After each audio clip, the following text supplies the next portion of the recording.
Allah niye derhal adalet yaratmır? Zalimler niye cezasız kalır?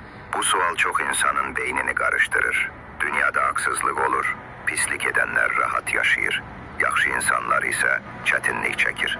Bəs niye? İslam'da bunun cevabı budur. Dünya adalet yeri değil, imtihan yeridir. Adalet ise tam şekilde ahirette kurulacak. Kur'an buyurur, hiç kese zerre kadar belə zulmedilmez. Nisa 40. Allah'ın derhal ceza vermemesi adaletsizlik değil. Bu insanlara tövbe etmek, değişmek ve düzelmek için verilmiş müddettir. Çünkü Allah merhametlidir ve insanlara fırsat tanıyır. Zalimler bu dünyada cezasız kaldı kimi görünebilir. Ama bu yalnız bir gözleme müddetidir. Əsl adalet gecikmir. Sadece doğru zamanda gelir. Dünyada kaçan ahirette mütlak tutulur. Yaxşı insanın çetinlik çekmesi ise onun imtihanıdır ve ahirette daha büyük mükafata çevrilir. Netice budur. Allah'ın adaleti gecikmir. Sadece öz vaxtında tecelli edir.